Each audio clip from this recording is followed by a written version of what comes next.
Hi, welcome on Evergreen classes. Now you are interacting with Chandan Kumar. In this part of the video, as usual, we'll be covering about chapter and author. तो पहले की तरह हम इस part of video में कुछ chapter को लेंगे और ऑथर को लेंगे, उसके बारे में जानेंगे कि आखिर में इसमें क्या दिए हुए हैं। तो इससे पहले भी मैंने कुछ ऑथर्स को कवर कर रखे हैं जिसको आप you can watch in my last videos. Last video में आप देख सकते हैं। तो चलिए शुरू करते हैं। ये आपका ideas that have helped Mankind है, जिसको कि बर्ट्रैंड रसल के द्वारा लिखा गया है। तो इसको देखते हैं इसमें क्या दे रखे हैं। बर्ट्रैंड रसल, देखिए यहाँ पर लिखा हुआ है ideas that have helped Mankind. जब चैप्टर की एक्सप्लेनेशन करेंगे तो और भी अच्छे तरीके से समझाएंगे कि ऐसे कुछ विचार आए ह्यूमन बीइंग के मन में जिसने कि मैनकाइंड की मतलब मानव जाति को जो है काफ़ी मदद किया। उसी के ऊपर ये चैप्टर पूरा लिखा हुआ है। तो चलिए पहले हम बर्ट्रैंड आर्थर विलियम रसल के बारे में जानते हैं। तो बर्ट्रैंड आर्थर विलियम रसल जो है ये आपका इनका जन्म 1872 में और डेथ जो है 1970 में हुआ था। अभी क्या क्या थे उसके बारे में आगे दे रखा है। ये क्या थे, तो पहला तो ये ब्रिटिश फिलोसोफर थे, ब्रिटिश के दार्शनिक थे। फिर हिस्टोरियन थे, मीन्स इतिहासकार थे। मैथमेटिशियन मीन्स गणितज्ञ थे। एडवोकेट फॉर सोशल रिफॉर्म मतलब सामाजिक जो सुधार होते हैं उसके ये आपके एडवोकेट थे, वकील थे। पैसिफिस्ट मतलब शांतिवादी थे। And a prominent rationalist of the 20th century. और जो 20वीं सदी के आपके जो जाने माने हुए जो रैशनलिस्ट होते हैं, रैशनलिस्ट कौन होते हैं? रैशनलिस्ट वर्ड जो बना हुआ है वो रीज़न से बना हुआ है। ऐसा चीज़ जो रीज़न के ऊपर आधारित, जिसका कुछ ना कुछ कारण हो और कारण से जो संबंधित चीज़ें होती है उसी को रैशनल कहा जाता है। ठीक है, तो उसको जानने वाले जो लोग होते हैं उसको रैशनलिस्ट कहा जाता है। उसमें जो एक्सपर्ट लोग होते हैं जो उसके ऊपर काम करते हैं उसी को रैशनलिस्ट कहा जाता है। ठीक है, और यह एक प्रोलिफिक राइटर थे। प्रोलिफिक मतलब एक अच्छा एक मतलब एक्सपर्ट जो राइटिंग में हासिल करते हैं उस टाइप के ये राइटर थे। ठीक है, अब आपको यहाँ पर मैं एक क्वेश्चन धड़ाक से पूछ देता है एग्ज़ाम में। अभी एसटीटी के एग्जामिनेशन हुआ था लास्ट टाइम में, उसमें एग्जामिनेशन पूछ दिया था कि बताइए बर्ट्रैंड रसल इसमें से क्या नहीं थे या इसमें से क्या थे। अब ऐसे ज़रूरी नहीं है कि आपको मैथमेटिशियन ही दे देगा या एडवोकेट ही दे देगा। जब आपको पता रहेगा क्या क्या थे तभी आप जो है उसको आप भर सकते हैं। हो सकता है कि बिहार बोर्ड की आपकी इंग्लिश में भी ऐसा पूछ दे कभी। ठीक है, क्योंकि आने वाले टाइम में जैसे जैसे शिक्षा के ऊपर आपको नकेल कसेगा, जब सिलेबस को टाइट किया जाएगा तो हो सकता है कि इस टाइप के क्वेश्चन पूछे जाएंगे। तो यहाँ पर मैं आपको अगर आपसे पूछा जाए कि बताइए कि ये बर्ट्रैंड रसल जो है क्या थे, तो आप आसानी से कह सकते हैं कि ब्रिटिश फिलोसोफर थे, हिस्टोरियन थे, मैथमेटिशियन थे, एडवोकेट थे। मैंने सबकी हिंदी बता दिया था। सोशल रिफॉर्म के, पैसिफिस्ट थे, प्रोमिनेंट रैशनलिस्ट थे 20th सेंचुरी के, और एक प्रोलिफिक राइटर थे। ठीक है, जो क्योंकि सब कुछ को जानते थे वो एक साथ, तो प्रोलिफिक राइटर भी साथ में थे। अब उतना ही नहीं है, देखिए आगे और भी है। He was also a commentator on a large variety of topics. बहुत सारे ऐसे टॉपिक विषय होती है जिसके ऊपर वह एक कॉमेंटेटर, तो जानते हैं आपको कमेंट टिप्पणीकार जिसे कहते हैं, मतलब जो कमेंट करने वाले होते हैं उसके कमेंटेटर भी थे।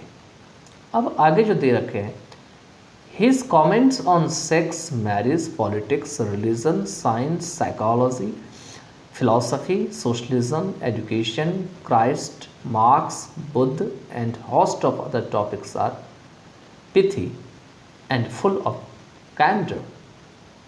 अब देखिए कितना सुंदर से लिखा हुआ है कि उन्होंने किस किस चीज़ के ऊपर अपना कमेंट दिया था, कौन कौन सी टॉपिक के ऊपर कमेंट दिया था। तो उनका कमेंट किस किस के ऊपर था, तो एक था आपका यहाँ पर में सेक्स के ऊपर, दूसरा मैरिज के ऊपर, तीसरा पॉलिटिक्स, सारे के हिंदी मीनिंग आप जानते होंगे।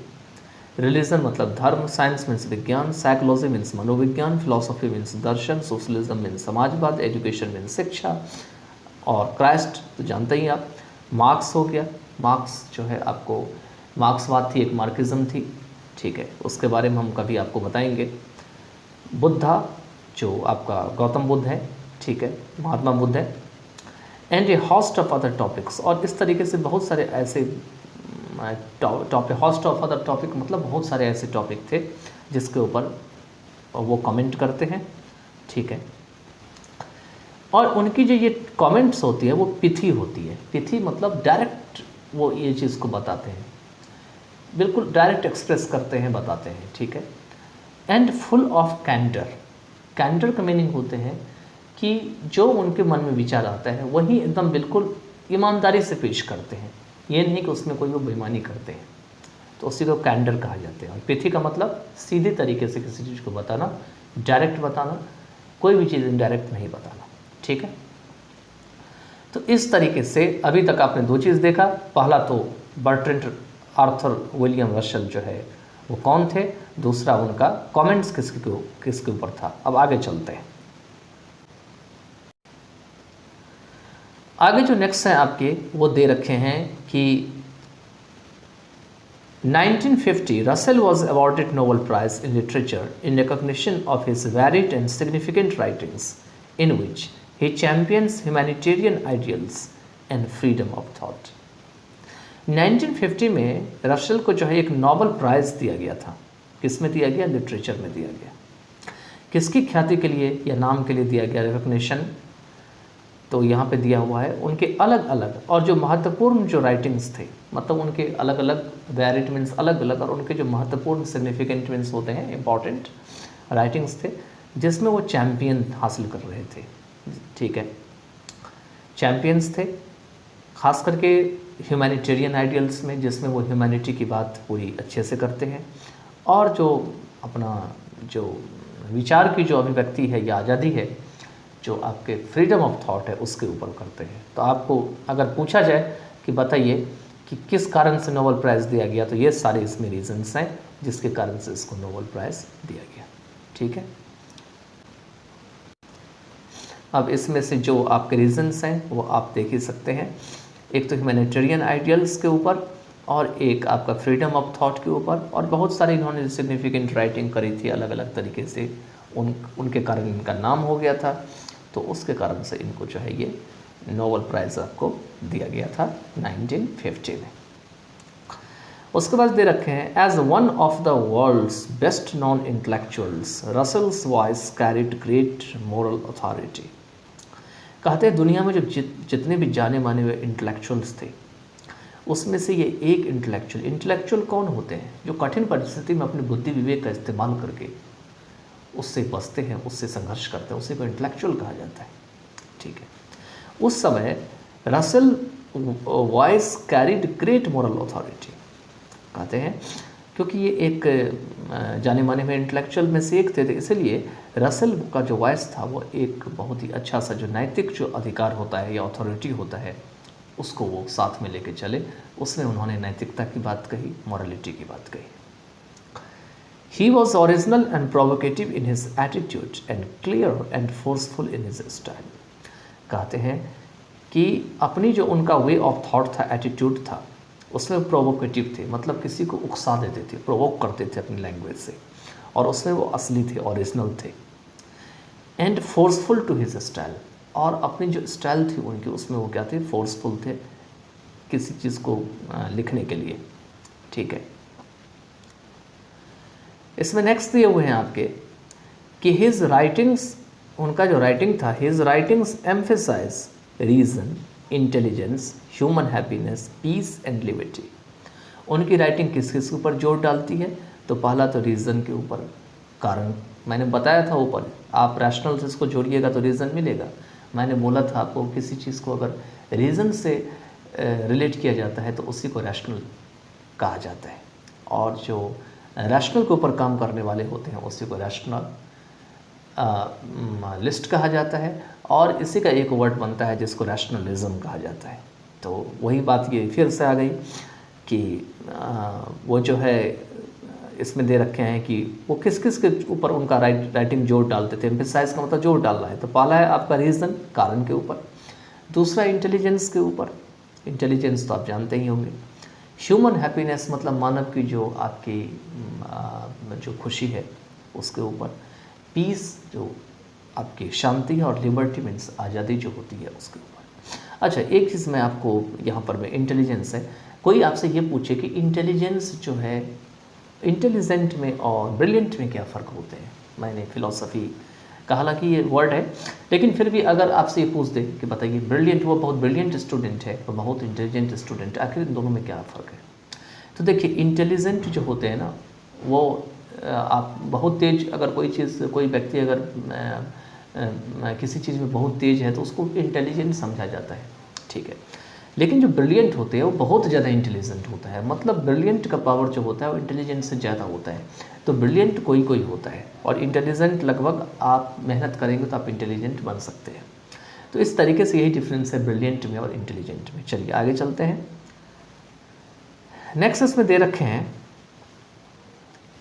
अब वर्क्स की बात कही गई है, तो his major works include a history of western philosophy, human knowledge, its scope and limits, authority and the individual, has man a fact and fiction, my philosophical development, conquest of happiness, marriage and morals, roads to freedom, in praise of idleness, why I am not a Christian। तो इनके जो major works जो वो लिखते हैं उनमें से ये सारे वर्क्स शामिल है। पहला है आपका history of western philosophy, human knowledge, its scope and limits, फिर authority and the individual, has man a fact and fiction, my philosophical development, conquest of happiness, marriage and morals, roads to freedom, in praise of idleness, why I am not a Christian. तो ये इनके जितने भी होते हैं वो important या major works रहते हैं। तो अभी तक आपने कुल मिला के क्या देखा बर्ट्रैंड रसल के बारे में? सबसे पहली बात तो इनका जन्म दिया हुआ था, दूसरा बात ये कौन थे इसके ऊपर दिया गया था, तीसरा बात कि किस इसके ऊपर कमेंट करते हैं वो दिया गया था, चौथा जो है इनको जो है नोबेल प्राइज़। देखिए ये सब क्वेश्चन आपको दिमाग में रखना होगा। नोबेल प्राइज़ दिया गया था कब और किस कारण से दिया गया था, ठीक है। एक तो कब हो गया और एक हो गया किस कारण से दिया गया था, ठीक है। उसके बाद जो है वो मोरल अथॉरिटी के ऊपर भी काम करते हैं, ठीक है। अपनी स्टाइल में वो बिल्कुल पिदी होते हैं, कैंडर होते हैं, साफ बोलते हैं, एकदम जो मन में आता है वही ऑनेस्टली प्रकट करते हैं, इधर उधर की बात वो नहीं लिखते हैं। उसके बाद है उनका एटीट्यूड जो है वो आपका प्रोवोकेटिव और ओरिजिनल होते हैं, क्लियर होते हैं, फोर्सफुल होते हैं उनके स्टाइल।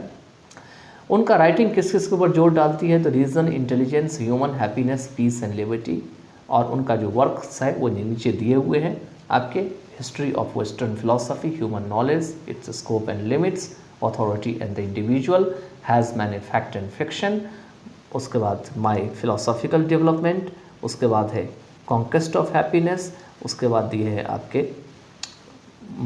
नेक्स्ट जो है हम महात्मा गांधी के बारे में जानने जा रहे हैं, जिनके द्वारा इंडियन सिविलाइजेशन एंड कल्चर लिखा गया है, मतलब भारतीय सभ्यता और संस्कृति, ठीक है। वैसे महात्मा गांधी को कौन नहीं जानते हैं, बच्चे से लेकर बूढ़े हर तबके के लोग ऐसे लोगों को जानते हैं। ऐसे प्रकार के फ्रीडम फाइटर्स, ऐसे प्रकार के जो एडवोकेट थे, स्पिरिचुअलिस्टिक थे, तो गांधी जी के अंदर में लगभग बहुत सारे गुण जो है वो समाये हुए थे, ठीक है। तो चलिए देखते हैं इनके बारे में। तो बहुत कुछ आप सब पहले से ही जानते होंगे, लेकिन इसमें आखिर में क्या दे रखे हैं उसको जल्दी से समझने की कोशिश करते हैं। तो इनका पूरा नाम जो है मोहनदास करमचंद गांधी बापूजी के नाम से जाने जाते थे।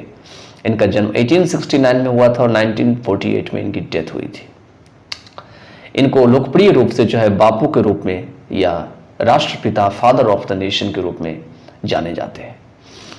Was more a spiritual leader than a politician. ये राजनीतिक की तुलना में ये जो स्पिरिचुअल लीडर थे वो ज्यादा थे, मतलब ये राजनीति में ज्यादा उतना नहीं दिखाई पड़ते थे जितना कि स्पिरिचुअलिटी में दिखाई पड़ते थे, आध्यात्मिक में दिखाई थे। तो आध्यात्मिक नेता ये अधिक थे पॉलिटिशियन की तुलना में। He successfully used truth and non-violence as the chief weapons against the British rule in India and helped India gain independence. उन्होंने सफलतापूर्वक ट्रुथ और नॉन वायलेंस को जो है उन्होंने इस्तेमाल किया एक मुख्य हथियार के रूप में, चीफ वेपन के रूप में ब्रिटिश रूल के खिलाफ भारत में, और इसने उनको मदद किया भारत की आज़ादी को गेन करने में या हासिल करने में। From 1915 till 1948, he completely dominated Indian politics. 1915 से लेकर के 1948 तक उन्होंने पूरी तरीके से इंडियन पॉलिटिक्स पे वो हावी हो गए। डोमिनेटर मीन्स हावी हो जाना। He died at the hands of a fanatic on 30 January 1948. वो एक कट्टर के हाथों जो है वो 30 जनवरी 1948 को जो है वो मारे गए। फैनेटिक कौन होते हैं? जिनके मन में किसी के प्रति एकदम बिल्कुल गहरा विश्वास हो जाता है और उससे ऊपर उठ के वो नहीं देख पाता है, उसी को फैनेटिक कहा जाता है। इसके बाद नेक्स्ट दे रखे हैं his autobiography my experiments with truth and the numerous articles that he wrote for India and the speeches that he delivered on different occasions reveal him not only as an original thinker but also as a great master of chaste idiomatic English। कहते हैं उनके जो article है, जो उन्होंने एक तो autobiography हो गया उनका जो माई एक्सपेरिमेंट विद ट्रूथ है, और बहुत सारे आर्टिकल है जिन्हें उन्होंने यंग इंडिया के रूप में लिखे थे। जैसे हमारे यहाँ मैगजीन या पत्रिका वगैरह होते हैं, उसी तरीके से यंग इंडिया हुआ करते थे। और साथ में स्पीचेस हैं उनके जो उन्होंने अलग अलग अवसरों में प्रदान किए या दिए। वो केवल उन्हें एक ओरिजिनल थिंकर ही नहीं बनाती है, बल्कि चेस्ट जो पवित्रता होती है और इडियोमेटिक जो इंग्लिश है, जिस इंग्लिश में इडियम का यूज ज़्यादा किया जाता है, उनके एक मास्टर भी मानती है। खास करके चेस्ट वर्ड जो होती है ये महिलाओं के लिए यूज़ किया जाता है, क्योंकि चेस्ट से चेस्टिटी बनता है, जिसको हिंदी मीनिंग पवित्रता होती है। लेकिन यहाँ पे गांधी जी इस वर्ड का यूज़ इस तरह से करते हैं कि उनका जो सारा कुछ है वो पवित्र है, बिल्कुल एकदम साफ है, उसमें कहीं कोई मलिनता नहीं है। In the following extract, Indian civilization and culture, Gandhiji talks about the sound foundation of Indian civilization, which has successfully withstood the passage of time। है कि जो नीचे दिए गए एक्सट्रैक्ट है, मैंने एक्सट्रैक्ट आपको बता दिए थे पर्ल एस बक में, उसमें क्या होते हैं, जो एक्सट्रैक्ट किस तरह के होते हैं, कैसे एक्सट्रैक्ट को लिया जाता है किसी लॉन्ग स्टोरी में से या आपका शॉर्ट स्टोरी में से या कोई बहुत बड़ा मान के चलो नॉवेल होता है उसमें से, ठीक है। तो यहाँ से आप यहाँ देख सकते हैं कि गांधी जी क्या करते हैं, इस इंडियन सिविलाइजेशन और कल्चर में से जो एक्सट्रैक्ट लेते हैं उसमें वो इंडियन सिविलाइजेशन की जो साउंड फाउंडेशन है, एक मजबूत नींव है, उनकी बात करते हैं। Which has successfully withstood the passage of time, जो कि समय के साथ साथ सफलतापूर्वक कायम है। क्या है? कायम है, उसमें कोई बदलाव नहीं हुई है। The western civilization which has the tendency to privilege materiality can not match the Indian civilization. कहते हैं यहाँ पर में कंपेयर कराते हैं पश्चिमी सभ्यता को अपने देश की सभ्यता से, यह बताते हुए कि पश्चिमी जो सभ्यता है उनका एक रवैया है कि वो मैटेरियलिटी को ज़्यादा मायने देते हैं, प्रिविलेज देते हैं, और यह जो प्रिविलेज मैटेरियलिटी की है वो हमारी भारतीय सभ्यता का मुकाबला नहीं कर सकती है। Can not match the Indian civilisation means भारतीय सभ्यता का मुकाबला नहीं कर सकती है। That elevates the moral being, क्योंकि ये जो भारतीय सभ्यता है वो क्या करती है, वो हमारी जो नैतिक चीज़ है उसको ऊपर उठाती है। अब यहाँ पे मैटेरियलिटी की बात कहे गए हैं तो थोड़ा सा ये बता देता हूँ ये मैटेरियलिटी क्या होते हैं। तो देखिए मैटेरियलिटी से बहुत सारा वर्ड बना है। मैटेरियलिटी से बना है मैटेरियलिज्म, मैटेरियलिस्टिक, मैटेरियली, ठीक है, इस तरीके से बहुत सारे वर्ड बने। तो आजकल क्या है, क्योंकि इस चैप्टर में आपको ये वर्ड बार बार देखने को मिलेगा, तो इसको थोड़ा सा समझ लीजिए। जिनको पता है उनके लिए तो कोई दिक्कत नहीं, ठीक है। आजकल क्या है ये समझिए कि चकाचौंध की दुनिया जिसे कहा जाता है, मतलब आदमी के पास कितना घर है, कितना कार है, कितना बैंक बैलेंस है, कितना सुख है, कितना सुविधाएं हैं, कितना आराम है, किस तरीके से जो है उन्होंने सारी चीज़ों को इकट्ठा किया अपने ज़िंदगी में, ये सारी क्या है, इसी को मैटेरियलिस्टिक वर्ल्ड कहा जाता है। इसी को हिंदी में भौतिकवादी दुनिया भी कहा जाता है। क्या कहा जाता है? भौतिकवादी दुनिया। अगर आप धर्म ग्रंथों को पढ़े होंगे, अपने अपने जो आपके मान के चलिए कि अपने अपने धर्म में सबका अपना अपना पवित्र धर्म ग्रंथ होता है, तो उसमें से अधिकतर धर्म ग्रंथों में ये जो धन का जो कलेक्शन है, जो धन को लोग इकट्ठा करते हैं, मैटेरियलिस्टिक दुनिया में जो रहना चाहते हैं, उनका उसमें जो भगवान है या गुरु है जो भी है, वो कहते हैं कि ऐसा मत करो, क्योंकि ये जो तुम कर रहे हो ये गलत तरीका से कर रहे हो। क्योंकि अधिकतर लोग क्या करते हैं, ये जो धन दौलत इकट्ठा करते हो क्या करते हैं, रॉन्ग मेथड ऑफ मीन्स अपनाते हैं। मतलब इसमें वो फ्लैटरी का इस्तेमाल करते हैं, ब्राइब का इस्तेमाल करते हैं या बहुत तरीके से गलत तरीके से धन इकट्ठा करते हैं। अब हम अगर हिंदू धर्म ग्रंथ की बात करें तो इसमें से एक हमारा सबसे पवित्र पुस्तक है जिसका नाम है भगवत गीता। अगर आप भगवत गीता को पढ़ेंगे तो भगवान जो है साफ तौर से मैटेरियलिस्टिक में रहने वाले जो लोग हैं उनके बारे में बताते हैं, और वो कहते हैं कि मैटेरियलिस्टिक दुनिया में रहने वाले लोग जो है वो सुख नहीं भोग सकते। क्या नहीं भोग सकते? उन्हें सुख नहीं हो सकता। लोग समझता है कि मुझे सुख हो रहा है, लेकिन एक्चुअली में सुख नहीं हो रहा है उन्हें। वो दिनों दिन इस सुख के चक्कर में, फंदे में फंसता जा रहा है। आज कुछ नया हो रहा है, उसके लिए आरामदेह हो रहा है, तो वो कल और उससे ज़्यादा आरामदेह करने की कोशिश कर रहा है, और जिससे उससे और तकलीफ होती जा रही है। तो इसी कारण से गांधी जी ने क्या किया है कि मैटेरियलिस्टिक, क्योंकि गांधी जी, आपको पता होगा कि गांधी जी जो है वो गीता के बहुत बड़े फाउंड थे, बहुत बड़े प्रिय आदमी थे। गीता पढ़ना, गीता की बातों को फॉलो करना, ये बहुत ही ज़्यादा जो है ये फाउंड आदमी थे। अब यहाँ पे प्रश्न उठता है कि गांधी जी जब गीता पढ़ते थे तो गीता में तो न्याय की बात कहे गए हैं, और यह भी कहे गए हैं कि अगर अन्याय हो तो हथियार उठाना कोई जुर्म का काम नहीं है, गलत नहीं है। तो आखिर में गांधी जी नॉन वायलेंस से क्यों पकड़े रहे? आखिर में अंग्रेजों के खिलाफ वायलेंस के लिए क्यों नहीं शुरू में आदेश किए? तो अगर आप 1942 क्विट इंडिया मूवमेंट देखेंगे जो गांधी जी ने चलाया था सेकेंड वर्ल्ड वॉर के टाइम में। कब चलाया था? सेकेंड वर्ल्ड वॉर के टाइम में। आपको पता होगा कि सेकेंड वर्ल्ड वॉर 1939 से 1945 तक चली थी।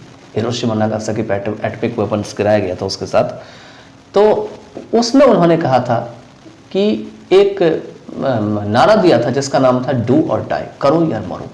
ठीक है, तो लास्ट में कहीं ना कहीं गांधी जी को इस बात का एहसास हो जाते हैं कि नहीं, जो अंग्रेज लोग हैं वो सीधा तरीके से हमें आज़ादी नहीं देगा।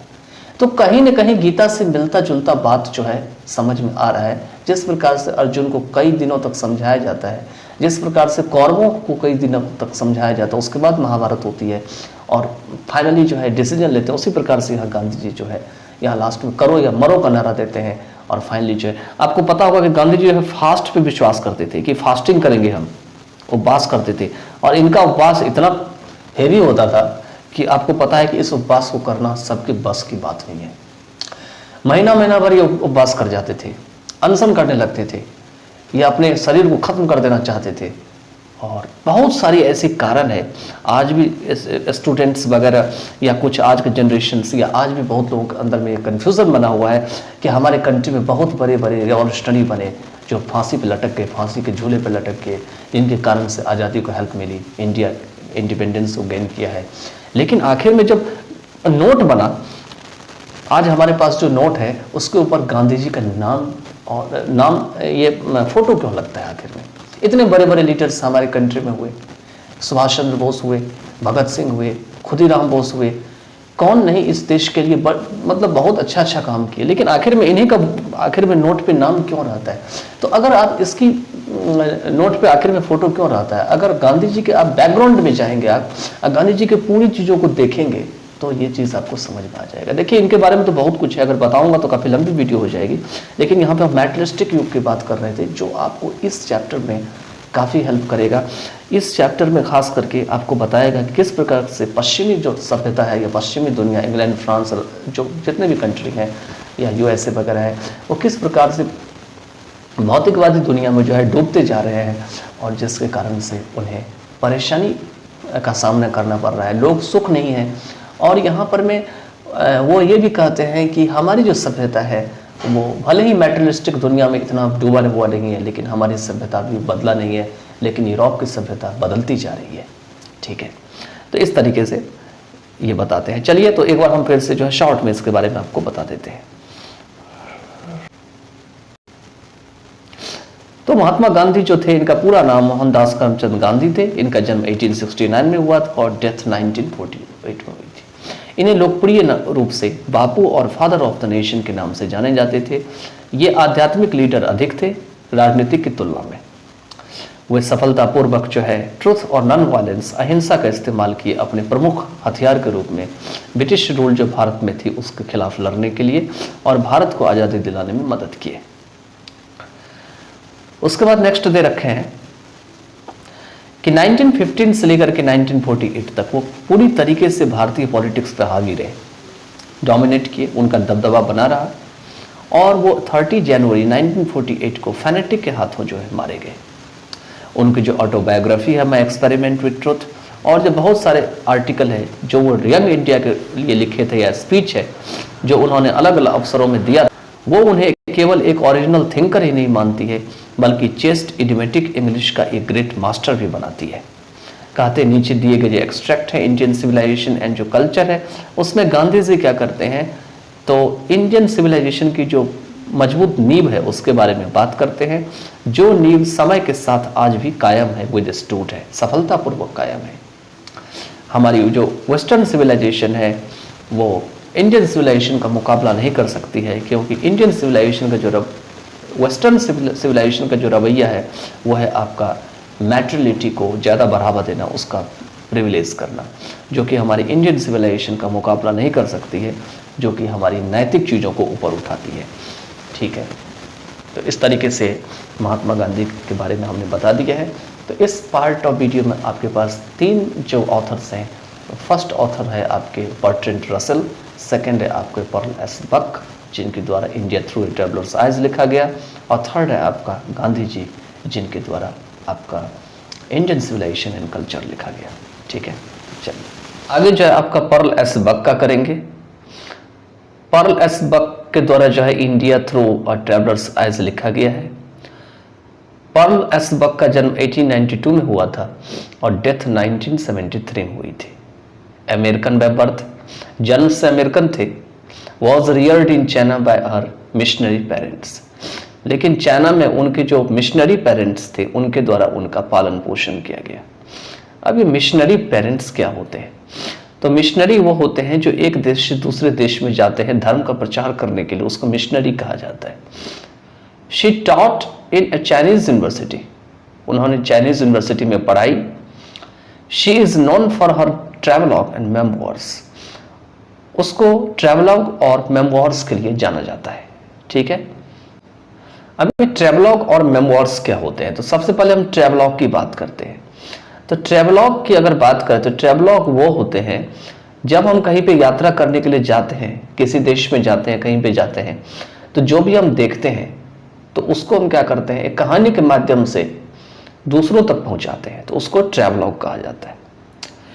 उसके बाद अगर मेमोर की बात करें तो मेमोर क्या होते हैं, ये मेमोरी के ऊपर लिखा जाता है, मेमोरी से मेमोर्स बना हुआ है। सपोज करिए कोई शादी में गए, पार्टी में गए या कहीं पे गए और वो हमारी स्मृति में बैठ गया कि हम गए थे वहां पे, कौन सा चीज कैसे हुआ, और उस स्मृति या मेमोरी को हमने क्या किया, कहानी के माध्यम से, छोटी सी कहानी के माध्यम से दूसरों तक पहुंचाने की कोशिश की, तो उसको मेमोर्स कहे जाते हैं। तो नेक्स्ट दे रखे हैं, she wrote personal accounts of her visits to different countries in simple, lucid and effortless English.